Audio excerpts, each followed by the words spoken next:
ತೇಜ್ ಪ್ರಭು ನ್ಯೂಸ್ಗೆ ಸ್ವಾಗತ. ಹುಕ್ಕೇರಿಯಲ್ಲಿ ನಡೆಯುತ್ತಿರುವ 4 ದಿನಗಳಿಂದ ಹೋರಾಟಕ್ಕೆ ಇಂದು ಅಲ್ಪ ಸ್ವಲ್ಪ ಜಯ ಸಿಕ್ಕಿದ್ದಂತಾಗಿದೆ. ಈ ನೀರಾವರಿ ಇಲಾಖೆ MD ರಾಜೇಶ್ ಅಮ್ಮಿನಬಾವಿ ಇವರು ಆಗಮಿಸಿ ಕೆಲವು ಭರವಸೆಯನ್ನು ನೀಡಿದ್ದಾರೆ. ಅವರು ಏನೇನು ಹೇಳಿದ್ದಾರೆ ನೋಡೋಣ ಬನ್ನಿ. ತೇಜ್ ಪ್ರಭು ನ್ಯೂಸ್ ಹುಕ್ಕೇರಿ. ಹುಕ್ಕೇರಿ ರೈತ ಮಕ್ಕಳಿಗೆ ಜೈ ಜವಾನ್, ಶಶಿಕಾಂತ್ ಗುರೂಜಿ ಅವರಿಗೆ, ಚಂದ್ರಶೇಖರ್ ಗುರೂಜಿ ಅವರಿಗೆ, ನಾಡಿನ ಎಲ್ಲ ಪರಮ ಪೂಜ್ಯರಿಗೆ ಜೈ ಜವಾನ್. MD ಅವರಾಗಿರ್ತಕ್ಕಂಥ ಅಮೀನ್ ಬಾವಿ ಅವರು ಕೂಡ ಈ ರೈತರ ನೀರಾವರಿ ಮಾಡ್ಬೇಕಂತೇಳಿ ಇವತ್ತು ಬೆಂಗಳೂರಿಂದ ಬಂದವರು. ಅವ್ರಿಗೆ ಜೋರಾಗಿ ಚಪ್ಪಾಳೆ ಮುಖಾಂತರ ಅವರನ್ನ ಗೌರವಿಸಬೇಕು. ನಮ್ಮ ಜಿಲ್ಲೆಯ ಯಾಕಂತಂದ್ರ ಬಹಳ ಏನ್ ಹೇಳಿದ್ವಿ, ಈಗ ರೈತ ಸಂಘದವ್ರು ಯಾರು ರೈತರ ಅವ್ರ ಆಫೀಸರ್ ಅವೆಲ್ಲ 1 ತಿಂಗಳ ಒಳಗಾಗಿ ಆಡಳಿತಾತ್ಮಕ ಅನುಮೋದನೆ ಪಡೆದು ಅವುಗಳನ್ನು ಟೆಂಡರ್ ಕರೆದು ಆ ಎಲ್ಲ ಏನು 7 ಹಳೆ ಏತ ನೀರಾವರಿ ಯೋಜನೆಗಳು ಇದ್ದಾವೆ ಅವುಗಳನ್ನು ಅನುಷ್ಠಾನಗೊಳಿಸಬೇಕು ಅಂತ ಹೇಳಿದ್ರು. ಸರ್, ಸುಮಾರು 90 ದಶಕದಿಂದ ಇವೆಲ್ಲ ಯೋಜನೆಗಳು ಇದ್ದರೂ ಕೂಡ ಅವು ಸರಿಯಾಗಿ ಅನುಷ್ಠಾನ ಆಗಿಲ್ಲ, ಸರಿಯಾಗಿ ನೀರು ಬಂದಿಲ್ಲ. ಅಂದರೆ ಇಲ್ಲಿರ್ತಕ್ಕಂಥ ಅಧಿಕಾರಿಗಳು ಎಷ್ಟರ ಮಟ್ಟಿಗೆ ಅದರ ವ್ಯವಸ್ಥಿತವಾಗಿ ಇದು ಮಾಡಿದ್ದಾರೆ ಅಂತ ಇಲ್ಲೂ ಕೇಳಿದಾಗ ಅಧಿಕಾರಿಗಳು ಅಂತ ಅಲ್ಲ, ಅಧಿಕಾರಿಗಳ ಕೊರತೆ ಇದೆ, ಅದು ನಿಜ ಒಪ್ಕೋಬೇಕು. ಯಾಕಂದರೆ ಈ ಕಡೆ ಭಾಗದಲ್ಲಿ ಅಧಿಕಾರಿಗಳು ಹೆಚ್ಚಿನ ದಿನಗಳವರೆಗೆ ಇಲ್ಲಿ ಸೇವೆಗೆ ಬರೋದಿಲ್ಲ. ಯಾಕಂದರೆ ಹೆಚ್ಚಿನ ಒತ್ತಡ ಇದೆ. ನೀರು ಇದು ಈ ಭಾಗ ಏನಿದೆ ಇದು ಎತ್ತರದ ಪ್ರದೇಶ ಆಗಿರೋದ್ರಿಂದ ಇದಕ್ಕೆ ಗ್ರಾವಿಟಿನಲ್ಲಿ ನೀರು ತರ್ಸೋಕ್ಕೆ ಸಾಧ್ಯ ಇಲ್ಲ. ಇದಕ್ಕೆ ಏನು ಮಾಡಿದರೂ ಸಹಿತ ನಾವು ಲಿಫ್ಟ್ ಮಾಡಿ ಅದಕ್ಕೆ ವಿದ್ಯುತ್ ವೆಚ್ಚ ಇದೆ. ಸೊ ಆ ಥರ ನೀರಾವರಿ ವ್ಯವಸ್ಥೆಗಳನ್ನೇ ಕಲ್ಪಿಸಬೇಕು ವಿನಃ ಈ ಗ್ರಾವಿಟಿ ಮೇಲೆ ನೀರಾವರಿ ಮಾಡೋಕ್ಕೆ ಸಾಧ್ಯ ಇಲ್ಲ. ಸೊ ಈಗ ನಮ್ಮಿಂದ ಕರ್ನಾಟಕ ನೀರಾವರಿ ನಿಗಮದ ಎಲ್ಲ ಪ್ರಯತ್ನಗಳು ಇರೋ ಏತ ನೀರಾವರಿಗಳನ್ನು ಸರಿ ಮಾಡೋದು ಮತ್ತು ಹೊಸದಾಗಿ ಏತ ನೀರಾವರಿಯನ್ನು ಮಾಡೋ ಯೋಚನೆ ಇದೆ. ಸುಮಾರು 60ಕ್ಕೂ ಅಧಿಕಾರಿಗಳು ಸರ್ ಕುಡಿಯುವ ನೀರಿನ ವ್ಯವಸ್ಥೆ ಆಗ್ತದೆ ಇಲ್ಲಿ ಜನ ವ್ಯವಸ್ಥೆಗೆ ಏನಾದ್ರು ಕುಡಿಯೋ ನೀರಿನ ಇಲಾಖೆಯವರು ನಮಗೆ ನೀರು ಒದಗಿಸಿ ಅಂತ ಕೇಳಿದ್ರೆ ಒದಗಿಸೋ ಪ್ರಯತ್ನ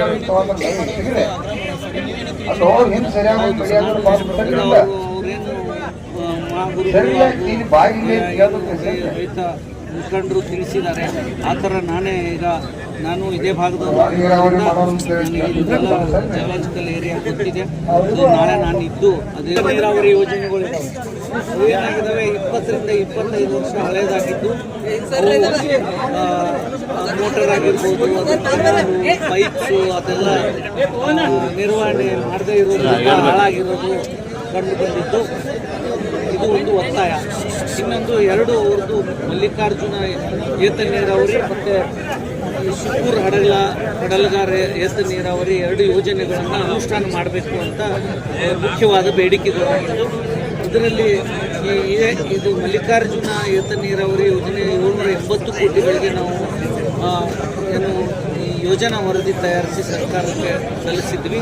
ಆದರೆ ಅದರಲ್ಲಿ ಆ ನದಿ ಏನು ನಾವು ಸುಲ್ತಾನ್ಪುರ ಹತ್ರ ಹಿರಣ್ಯಕೇಶಿ ನದಿಯಿಂದ ನೀರನ್ನು ಎತ್ತಬೇಕು ಅಂತ ಯೋಜನಾ ವರದಿ ತಯಾರಿಸಿದ್ವಿ. ಆ ನದಿನಲ್ಲಿ 0.61 TMC ಅವಶ್ಯಕ ನೀರು ಲಭ್ಯವಿಲ್ಲ ಅಂತ ಅದನ್ನು ಮರುಪರಿಶೀಲನಕ್ಕೆ ಸಲ್ಲಿಸೋದ್ರಿಂದ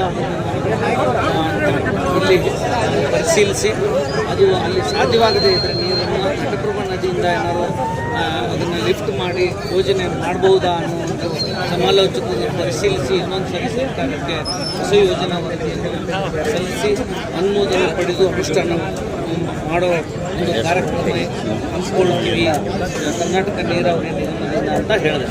ಉಳಿದಂತೆ 7 ರಿಂದ 9 ಯೋಜನೆಗಳನ್ನು ಏನಿದ್ದಾವೆ ಅವು ಆಲ್ರೆಡಿ ಹಿಂದಿನ ಅವಧಿನಲ್ಲಿ ಸುಮಾರು ದಿನಗಳ ಹಿಂದೆ ಮಂಜೂರಾಗಿದ್ದು ಅವುಗಳನ್ನು ನಾವು ಎಸ್ಟಿಮೇಟ್ಸ್ ಎಲ್ಲ ರೆಡಿ ಮಾಡಿ ಅನುಮೋದನೆಗೆ ಎಲ್ಲರ ನೇತೃತ್ವದಲ್ಲಿ, ಪರಮ ಪೂಜ್ಯರ ನೇತೃತ್ವದಲ್ಲಿ, ಅಧ್ಯಕ್ಷರ ನೇತೃತ್ವದಲ್ಲಿ ಒಂದು ನಿಯೋಗವನ್ನ ಕರ್ಕೊಂಡು ಬರೀ ಭೇಟಿ ಮಾಡಿಸ್ತೀನಿ. ಅದನ್ನು ಕೂಡ ಸರ್ಕಾರ ಮಟ್ಟದಲ್ಲಿ ಗಂಭೀರವಾಗಿ ಚರ್ಚೆ ಮಾಡ್ತೀನಿ ಅಂತ ಹೇಳಿದ್ರು.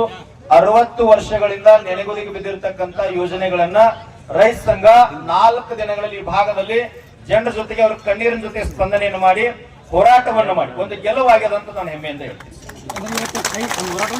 ಹೋರಾಟವನ್ನು ಹಿಂದೆ ತಕೊಳ್ಳಾಗಿ ಇಲ್ಲ ಹಿಂದೆ ತಕೊಳ್ಳಾಗಿ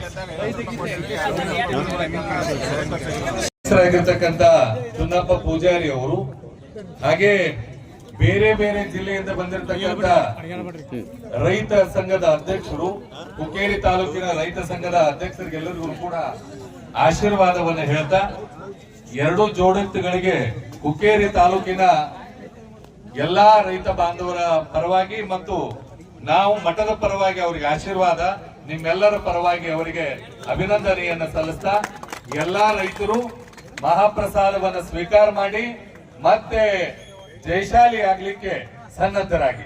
ಜೈ ಗುರುಶಾ.